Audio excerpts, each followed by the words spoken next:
আসসালামু আলাইকুম প্রিয় শিক্ষার্থীরা, সবাই কেমন আছো? জ্যামিতিক আলোক বিজ্ঞানের লেকচার 3-তে তোমাদেরকে স্বাগতম।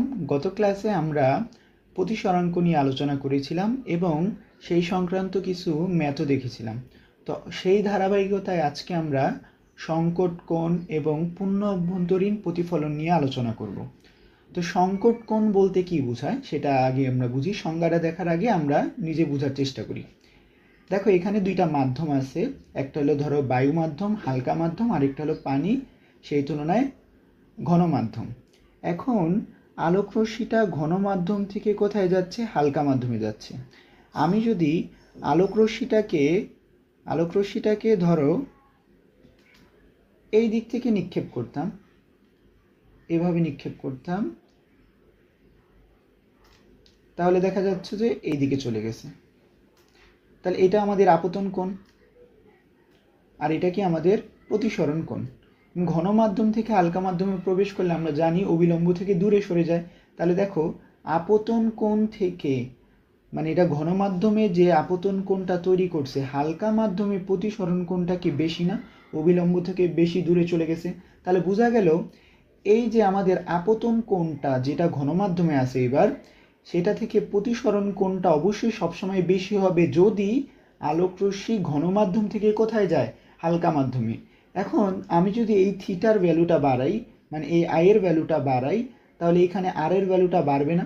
আপতন কোণের ভ্যালু যতই বাড়াবো এই প্রতিসরণ কোণের মানও বাড়বে। এখন বাড়াইতে বাড়াইতে ধরো এইভাবে আরেকটু বাড়ালাম, তাহলে এইটাও বিলম্ব থেকে যত দূরে আপতন কোণটা যতটুক, প্রতিসরণ কোণটা কি আরও বেশি হবে না? সাপোজ এই দিকে চলে গেছে, তাহলে দেখো তো প্রতিসরণ কোণটা কি আবার বেড়ে গেছে না? তাহলে আপতন কোণ বাড়লে প্রতিসরণ কোণও বাড়তেছে। তাহলে একটা পর্যায়ে আমরা দেখব যে আপতন কোণের এমন একটা মান পাবো, ধরো এই যে এইভাবে নিক্ষেপ করতেছি, আলোটাকে আপতিত করতেছি, যেই কারণে প্রতিসরিত রশ্মিটা একদম বিভেদ তল ঘেঁষে চলে গেছে। তাহলে বোঝার চেষ্টা করো, আমরা এখান থেকে কি পাচ্ছি? যে আপতন কোণটা থেকে প্রতিসরণ কোণটা অবশ্যই বেশি হবে। কেন? কারণ হলো আমরা যাচ্ছি কোথা থেকে? ঘন মাধ্যম থেকে কোথায় যাচ্ছি? হালকা মাধ্যমে, অর্থাৎ অবিলম্ব থেকে দূরে সরে যাবে না? তাহলে আমরা এমন একটা আপতন কোণের মান নিলাম যেই কোণের কারণে, বা যত ডিগ্রি কোণে আমরা নিক্ষেপ করলাম, সেই নিক্ষিপ্ত কোণের কারণে প্রতিসরণ যে কোণটা বা প্রতিসরিত যে রশ্মিটা সেটা একদম বিভেদ তল ঘেঁষে চলে গেছে না? তাহলে এই ক্ষেত্রে আমাদের প্রতিসরণ কোণটা কত ডিগ্রি? 90 ডিগ্রি না? তাহলে আপতন কোণের যেই মানের জন্য এই প্রতিসরিত রশ্মিটা একদম বিভেদ তল ঘেঁষে যাবে, আপতন কোণের সেই মানকে বলা হয় ক্রান্তিকোণ। তাহলে আরেকবার একটু বলি আমরা সংজ্ঞা থেকে, যে আমরা নির্দিষ্ট, এটা ক্লিয়ার করে দিই এক সেকেন্ড, নির্দিষ্ট রঙের আলোক রশ্মি ঘন মাধ্যম থেকে হালকা মাধ্যমে প্রতিসরিত হওয়ার সময়, এই যে ঘন মাধ্যম থেকে হালকা মাধ্যমে প্রতিসরিত হওয়ার সময় আপতন কোণের যেই মানের জন্য, তা তুমি এমন একটা কোণে আপতন করবা যেই মানের জন্য প্রতিসরণ কোণের মান সর্বাধিক, সর্বাধিক মানে কত ডিগ্রি? 90 ডিগ্রি, অর্থাৎ এই প্রতিসরিত রশ্মিটা বিভেদ তল ঘেঁষে চলে যায়। এ দেখো, আপতন কোণের এই মানের জন্য প্রতিসরিত রশ্মিটা একদম বিভেদ তল ঘেঁষে চলে গেছে না? তখন আপতন কোণের এই মানটাকেই বলা হবে হালকা মাধ্যমের সাপেক্ষে ঘন মাধ্যমের সংকট কোণ।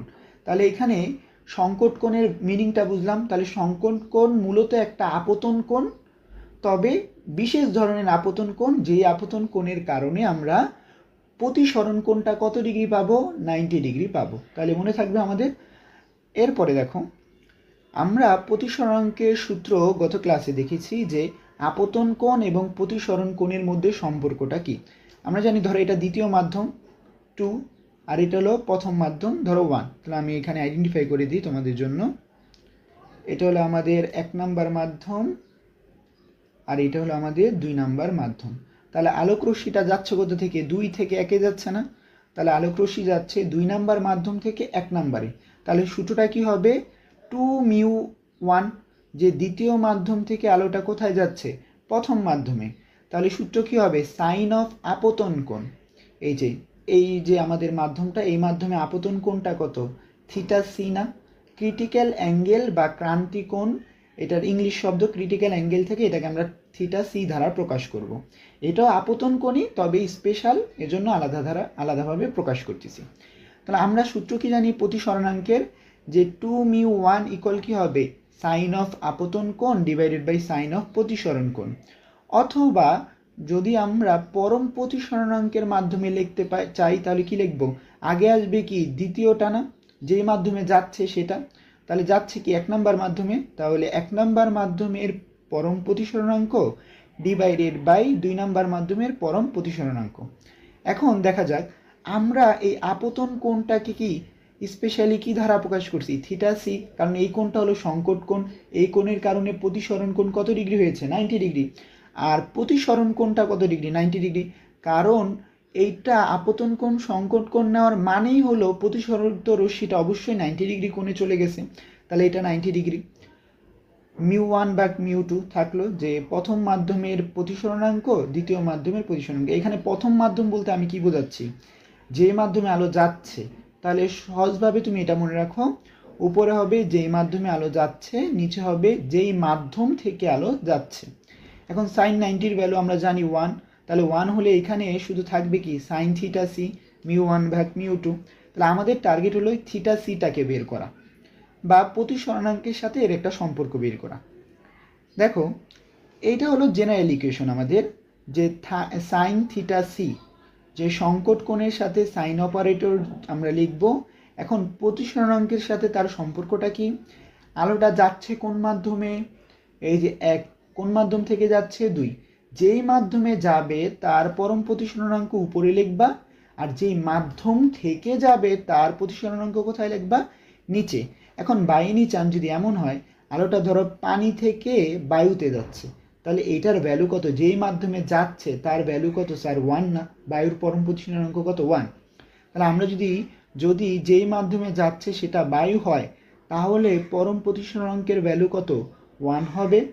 আর এই যে যেই মাধ্যম থেকে যাচ্ছে তার পরম প্রতিসরণাঙ্ককে আমরা কি দ্বারা প্রকাশ করতেছি, মিউ বা মিউ ডাব্লিউ মিউ জি, যেটা হোক, কাজ হলে জি, তারপরে পানি হলে ডাব্লিউ লিখতে পারো।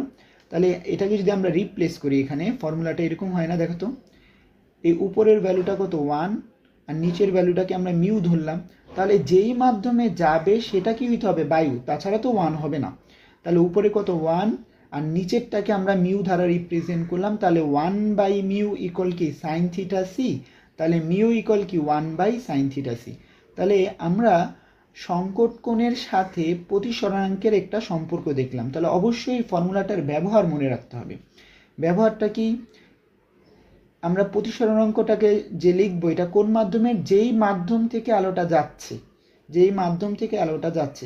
এখানে যদি পানি থেকে যায় তাহলে পানি মাধ্যমের 1 by sine theta C. Theta C বলতে যেই মাধ্যম থেকে আলোটা যাচ্ছে তার আপতন কোণ বা সংকট কোণ। আচ্ছা, এখন এই সূত্রটা অ্যাপ্লাই যোগ্য কখন হবে, যখন যেই মাধ্যমে আলোটা যাবে সেটা অবশ্যই কি হইতে হবে, আমাদের বায়ু মাধ্যম হতে হবে, তাছাড়া কিন্তু হবে না। এখন আমরা সংকট কোণ রিলেটেড একটি প্রবলেম দেখব। প্রবলেমটা এত কঠিন না, কিন্তু পরীক্ষা আসে, বুয়েটে প্রশ্নটা আসছে, আমরা একটু সলভ করার চেষ্টা করি। কি বলেছে, পানি সাপেক্ষে কাচের সংকট কোণ 42 ডিগ্রি, বায়ু সাপেক্ষে পানির সংকট কোণ 48 ডিগ্রি। তাহলে এই দুইটা জিনিস দেওয়া আছে আমাদের, যে বায়ুর সাপেক্ষে কাচের সংকট কোণ হলো কি আমাদের 42 ডিগ্রি। তাহলে প্রতিসরণাঙ্কের আলোকে লিখব, যে আমরা জানি এ মিউ জি ইকুয়াল কি 1 বাই সাইন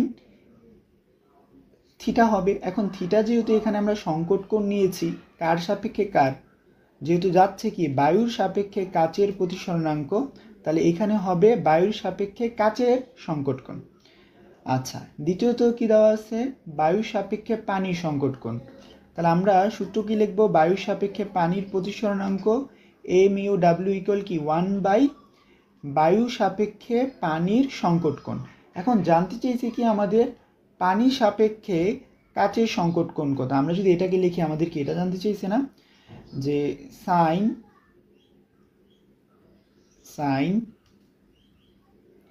থিটা জানতে চাইছে, তবে কার রিসপেক্টে স্যার, এটা জানতে চাইছে হলো পানি সাপেক্ষে কাচের। তাহলে আমরা এখানে যে প্রতিসরণাঙ্কের সূত্রটা লিখব সেটা হলো পানি সাপেক্ষে কাচের প্রতিসরণাঙ্ক ইকুয়াল কি হবে আমাদের 1/, এত না, তখনই আমাদের এই কোণটা বোঝাবে পানির সাপেক্ষে কাচের সংকট কোণ। তাহলে একটু আগে যে আমরা ফর্মুলাগুলো দেখছি আমাদের, যে মিউ ইকুয়াল 1/sin θc, এটা বোঝাচ্ছে কি, যে ধরো এটা হলো আমাদের কি বায়ু মাধ্যম এ, আর এটা কি পানি মাধ্যম। তাহলে এই যে সংকট কোণটা বোঝাচ্ছে পানি মাধ্যমের, কিন্তু কার সাপেক্ষে? বায়ু মাধ্যমের সাপেক্ষে। আচ্ছা, এখন আমাদের যে প্রবলেমটা আছে সেটা একটু আমরা দেখার চেষ্টা করব। তাহলে আমরা সূত্রটা কি লিখব? পানি সাপেক্ষে কাচের প্রতিসরণাঙ্ক, যেহেতু চেয়েছে কি পানি সাপেক্ষে কাচের সংকট কোণ, এজন্য ওইটা আনার জন্য আমাদের ফর্মুলা লিখতে হবে কি পানির সাপেক্ষে কাচের প্রতিসরণাঙ্ক। সূত্র কি 1/sin পানি সাপেক্ষে কাচের সংকট কোণ। আমাদের এই টার্গেট হলো এই ভ্যালুটা বের করা, এই থিটার ভ্যালুটা এখান থেকে বের করা। তাহলে দেখো এখন প্রশ্ন হলো আমাদের এই ভ্যালুটা তো নাই স্যার, যে পানির সাপেক্ষে কাচের প্রতিসরণাঙ্ক কত। যদি এমন হইতো সিঙ্গেলি আমরা জানি যে কাচের প্রতিসরণাঙ্ক কত, তারপরে হলো তোমার বায়ুর প্রতিসরণাঙ্ক কত, সিঙ্গেলি জানি, কিন্তু একটার সাপেক্ষে আরেকটা কত এটা জানি না। তো আমাদের ফর্মুলা ইউজ করব। আমরা কি জানি, যখনই কোনো দুইটা মাধ্যমের প্রতিসরণাঙ্ক বের করতে বলবে আমরা কি লিখব? এই যে প্রথমে লিখব হলো আমাদের দ্বিতীয় মাধ্যম যেটা, এটা কি গ্লাস না, গ্লাসের পরম প্রতিসরণাঙ্ক এ না দিলেও চলবে, বায়ু মাধ্যম বোঝাচ্ছে। তাহলে আমাদের ডাব্লিউ মিউ জি দ্বারা উদ্দেশ্য কি গ্লাসের পরম প্রতিসরণাঙ্ক, আর ডিভাইডেড বাই কত আমাদের পানির পরম প্রতিসরণাঙ্ক। এই সূত্রটা আমরা অলরেডি দেখেছি, ইকুয়াল কি 1/sin θ। এখন এইটার ভ্যালু আমরা অবশ্যই জানি। এখন তোমরা এটার ভ্যালু বলতে পারো স্যার আমরা তো জানি মুখস্থ যে বায়ু সাপেক্ষে গ্লাসের প্রতিসরণাঙ্ক হলো 1.5 এবং বায়ু সাপেক্ষে পানির প্রতিসরণাঙ্ক কত আমাদের 1.33, কিন্তু না ওইটা বসাইলে হবে না, এখানে যেহেতু সংকট কোণের জন্য ওরা ইনফরমেশন দিয়ে দিছে এটা ব্যবহার করতে হবে। তো অলরেডি তো আমরা এখানে লিখছি যে বায়ু সাপেক্ষে কাচের প্রতিসরণাঙ্কের সূত্র কি 1/sin 42 ডিগ্রি, এটা হলো কাচের সংকট কোণ, এবং বায়ু সাপেক্ষে পানির প্রতিসরণাঙ্ক কি হবে 1/sin 48 ডিগ্রি। তাহলে এই দুইটার জায়গায় আমরা এই দুইটা ভ্যালু বসাই দিতে পারি না? তাহলে বসানোর পরে আমাদের কি আসে দেখো, sin 48 ডিগ্রি উল্টা হয়ে গেছে না, কারণ আমরা তো উপরে এটা লিখবো 1/sin 42 ডিগ্রি এটার জায়গায়, আর নিচেরটার জায়গায় লিখবো 1/sin 48 ডিগ্রি। এখন যখন উল্টে যাবে উপরে চলে যাবে 48 ডিগ্রিটা, আর নিচে আসবে কি 42 ডিগ্রিটা। এখন দুইটার ভ্যালু যদি আমরা বের করি তাহলে এই যে সাইন অপারেটরের ভ্যালুটা বের হচ্ছে 0.9। তাহলে আমাদের টার্গেট কি থিটার ভ্যালুটা বের করা না? তাহলে থিটার ভ্যালুটা কত আসবে? সাইন ইনভার্স 0.9 অর্থাৎ 64.2 ডিগ্রি। এইটাই হলো আমাদের পানির সাপেক্ষে কাচের সংকট কোণ। সিম্পল ছিল, এত কঠিন ছিল না। এরপরে নেক্সট আমরা যে প্রশ্নটা দেখব, সুন্দর একটা প্রশ্ন। স্থির পানিতে এইচ গভীরতায় একটি মাছ আছে, প্রমাণ করো যে মাছের চোখে পানির তল এত ব্যাসার্ধের একটি বৃত্ত মনে হবে। এখন প্রশ্ন হলো মাছ তার আশেপাশের পরিবেশ বা উপরের পৃষ্ঠ দেখে কীভাবে, সেইটা আগে জানতে হবে। আচ্ছা, এই যে দেখো মাছ আমাদেরকে এইভাবে দেখে, সুতরাং মাছের সামনে গিয়ে ওই যে তোমরা যে ন্যাকামি করো ওইটা না করলেও চলবে, মাছ কিন্তু ভয় পেয়ে যাবে পরে। তাহলে মাছ আমাদের যেইভাবে দেখে সেটা এটা, এই ধরনের লেন্সকে বলা হয় ফিশ লেন্স। মাছ আমাদের কি উপরের পরিবেশটা এরকম সার্কেল দেখে, বৃত্ত দেখে। তাহলে আমাদের জানতে চাইছে এই যে মাছ যে আমাদের উপরের অংশটা দেখতেছে বৃত্তাকার পথে, এই বৃত্তের ব্যাসার্ধটা কত, এখানে আমাদের আর এর ভ্যালুটা কত সেটা আমরা বের করব। দেখো আমরা যদি চিত্রটা দেখি এটাকে জ্যামিতিকভাবে প্রকাশ করি, এই যে ধরো এই পয়েন্টে আমাদের একটা মাছ আছে এখানে।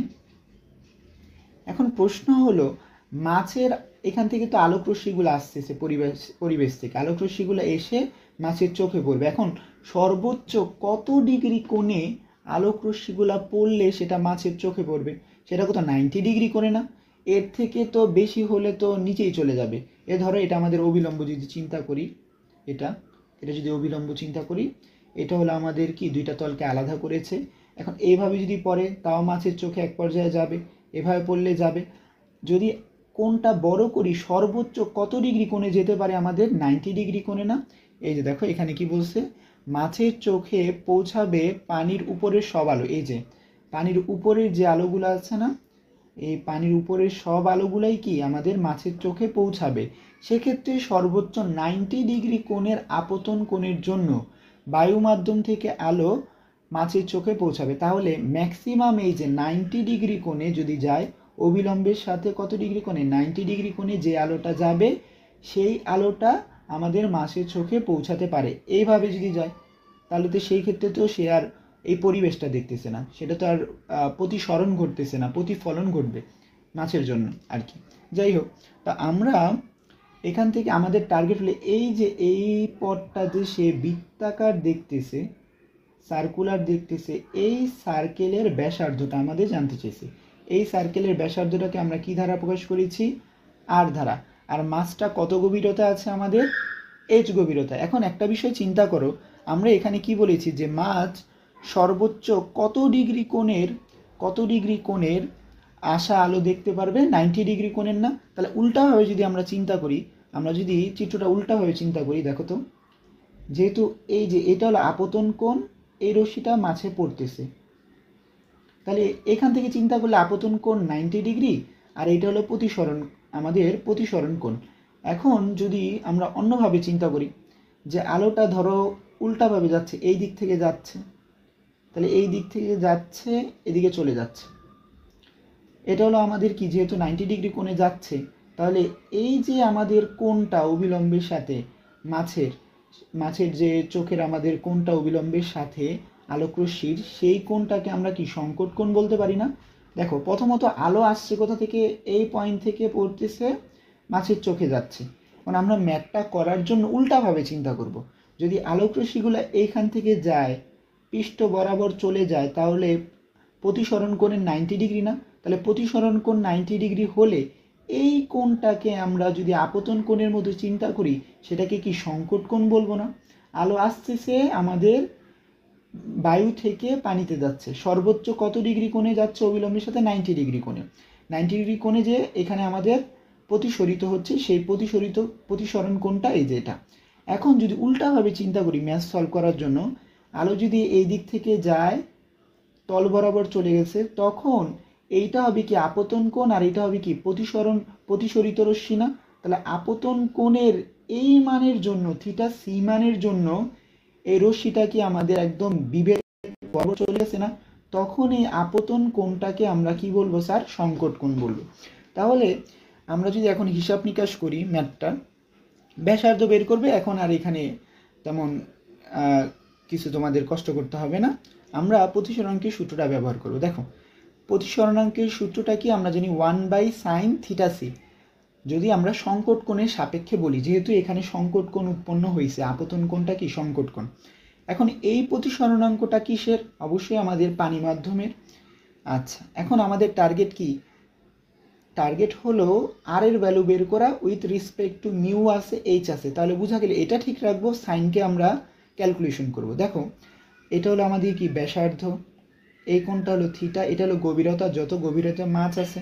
তাহলে আমরা যদি এটাকে একটা সমকোণী ত্রিভুজ হিসেবে চিন্তা করি, এই কোণের সাথে এটা আছে না গভীরতাটা, তাহলে এটা কি ভূমি হবে না? আর এই কোণের অপোজিট বাহুটা কি আমাদের লম্ব, আর এই বাহুটা কি আমাদের অতিভুজ। তাহলে আমরা অতিভুজের ভ্যালুটা পিথাগোরাস সূত্র দিয়ে বের করতে পারি। এটা হলো লম্ব, এটা হলো ভূমি, তাহলে অতিভুজ কি হবে, √ লম্ব স্কোয়ার প্লাস কি ভূমি স্কোয়ার না? এই যে এটা পাচ্ছে আমাদের, এখানে আর হবে একটু প্রিন্টিং মিস্টেক, আর স্কোয়ার প্লাস এইচ স্কোয়ার হবে আর কি, মিউ হবে না। এটা কি আমাদের এইচ, আর এটা কি আমাদের আর। তাহলে অতিভুজটা কি হবে আমাদের, এইচ স্কোয়ার প্লাস আর স্কোয়ার, অর্থাৎ √ ভূমি স্কোয়ার প্লাস কি লম্ব স্কোয়ার, এটা আমরা দিতে পারি। এখন এই সাইনের জায়গায় আমরা সাইন মানে কি জানি, লম্ব বাই অতিভুজ। তাহলে লম্বের ভ্যালু কত আমাদের আর অতিভুজের ভ্যালু যেটা আমরা বের করলাম √ প্লাস আর স্কোয়ার, সেটা বসায় দিচ্ছি। তাহলে মিউ ইকুয়াল 1/, এটা হলো আমাদের লম্ব অবশ্যই কিন্তু এটা, যেহেতু কোণ এটা ধরছি আমরা, ডিভাইডেড বাই কি অতিভুজ। এখন আমরা এটাকে উল্টায় দিতে পারি, উপরে চলে গেছে। আমাদের টার্গেটকে আর কে বের করা, তাহলে আটটা তো এই একটা রুটের মধ্যে আছে, উভয় পাশে বর্গ করে দিব এখন। তাহলে বর্গ করলে আমাদের মিউ স্কোয়ার হয়ে যাচ্ছে, আর এখানে রুটটা চলে যাচ্ছে, নিচে আর স্কোয়ার হয়ে যাচ্ছে। এখন একটা আর বানানোর জন্য আমরা কি করতে পারি, ভাগ করতে পারি। তাহলে ভাগ করলে আমাদের কি আসছে, মিউ স্কোয়ার থাকতেছে নিজের জায়গায়। ধরো আমরা যদি আর স্কোয়ার দ্বারা এইচকে ভাগ করি তাহলে এইচ স্কোয়ার ভাগ আর স্কোয়ার দ্বারা আর স্কোয়ারকে ভাগ করলে কত পাচ্ছি 1। এখন আরকে যেহেতু বের করব তাহলে +1 ওই পাশে গেলে -1, তাহলে H square by R square. এখন আমরা আরটাকে সিঙ্গেল করতে পারি, তাহলে আর স্কোয়ারটা এদিকে চলে গেল আর মিউ স্কোয়ার -1টা নিচে ভাগাকারে চলে গেল। এখন স্কোয়ার ওই পাশে গেলে কি রুট হয়ে যাবে না? তাহলে এইটাই আমাদের প্রমাণ যে R equal H by √, mu square -1। আচ্ছা, আশা করি বুঝতে পেরেছ। এরপরে আমরা যে বিষয়টা আলোচনা করব পূর্ণ অভ্যন্তরীণ প্রতিফলন। সংকট কোণটা আলোচনার সাথে এই টপিকটা রিলেটেড, এই জন্য এটা আমরা শুরুতে আলোচনা করেছি। পূর্ণ অভ্যন্তরীণ প্রতিফলন বলতে কি বোঝায়? দেখো, আলোকরশ্মিটা যখন ঘন মাধ্যম থেকে হালকা মাধ্যমে প্রবেশ করে, আমরা অলরেডি জানি, এটা বারবার বলতেছি, যে ঘন থেকে হালকাতে প্রবেশ করলে অবিলম্ব থেকে দূরে সরে যাবে। এই কোণটা আমাদের আপতন কোণ থেকে এইবার প্রতিসরণ কোণটা কি হবে? বেশি। আচ্ছা, এরপরে আমরা যখন আপতন কোণটা আরও বাড়াবো, এই প্রতিসরিত রশ্মিটা কি বিভেদ তল ঘেঁষে যাবে না? তখন এই আপতন কোণটাকে আমরা কি বলেছিলাম? সংকট কোণ। একটু আগে যেটা দেখলাম যে আপতন কোণের যে মানের জন্য প্রতিসরিত রশ্মি বিভেদ তল ঘেঁষে যায়, সেই কোণটাকে আমরা বলতেছি কি? সংকট কোণ।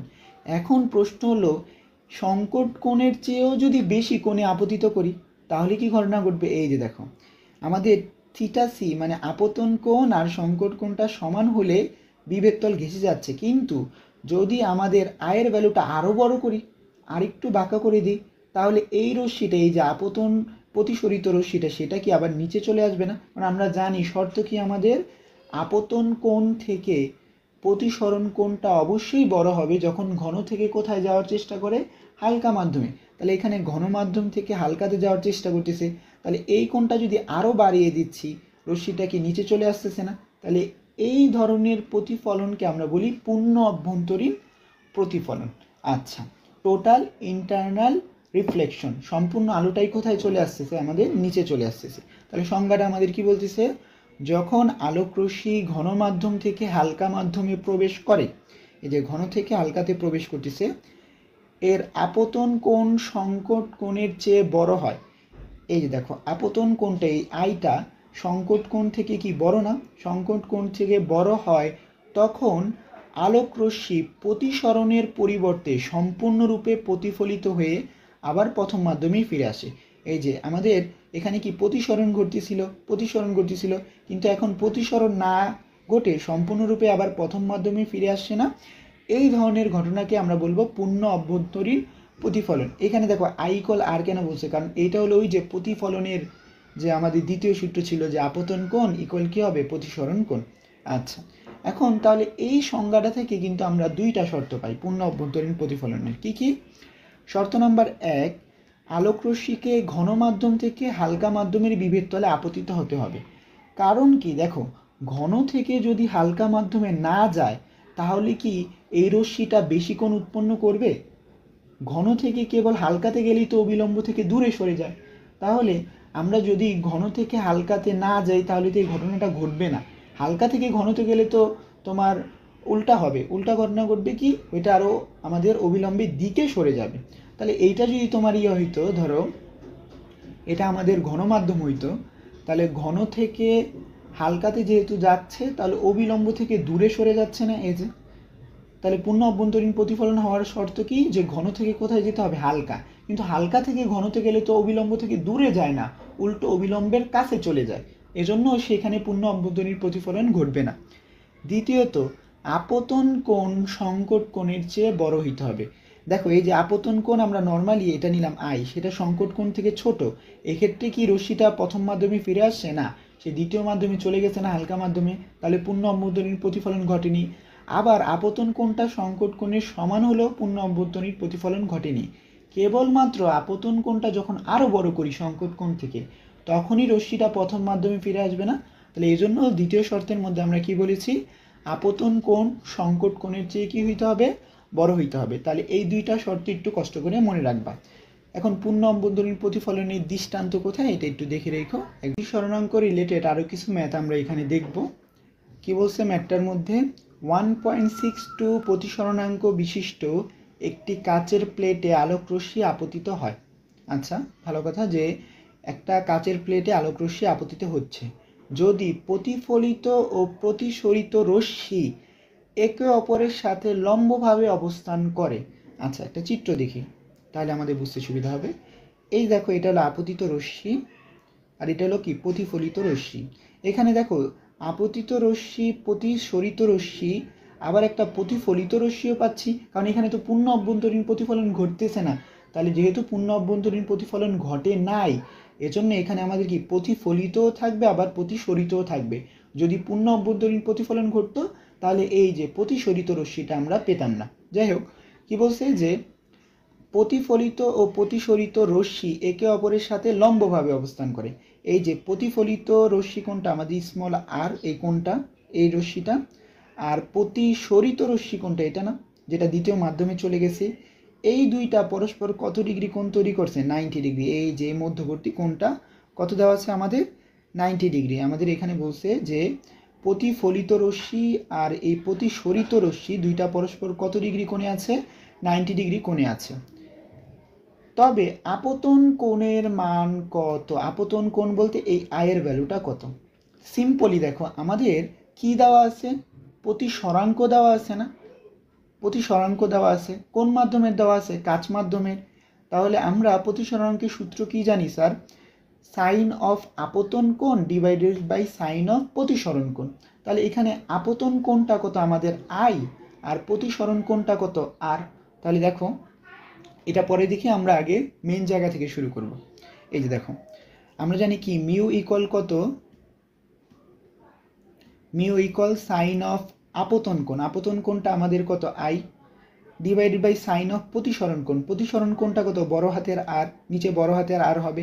এখন আমরা ওই বড় হাতের আর এর ভ্যালুটা বের করতে চাচ্ছি। কিভাবে বের করব দেখো, আপতন, এটা সংজ্ঞা অনুযায়ী আমরা তো এটা জানি যে প্রতিফলনের দ্বিতীয় সূত্র অনুসারে কি জানি, আপতন কোণ ইকুয়াল কি প্রতিসরণ কোণ, যে আই ইকুয়াল কি আর।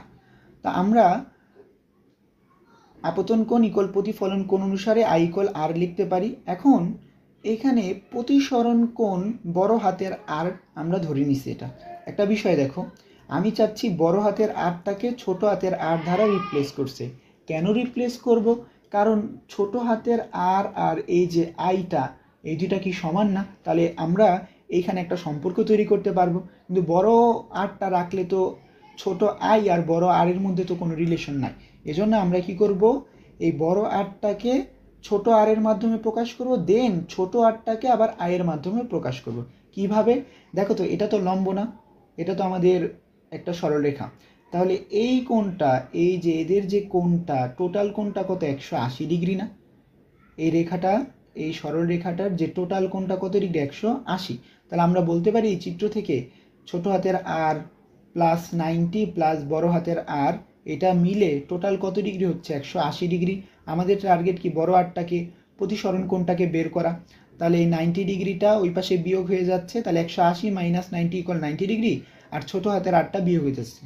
তাহলে আমরা ক্যাপিটাল আরটা অর্থাৎ প্রতিসরণ কোণটা প্রতিফলন কোণের সাপেক্ষে বের করেছি না? তো এখন আমাদের সূত্র অনুসারে মিউ সমান সাইন অফ আপতন কোণ ডিভাইডেড বাই সাইন অফ প্রতিসরণ কোণ। এখানে বড় হাতের আর হইতো, ওইটার জায়গায় আমরা তার ভ্যালুটা বসাই দিয়েছি।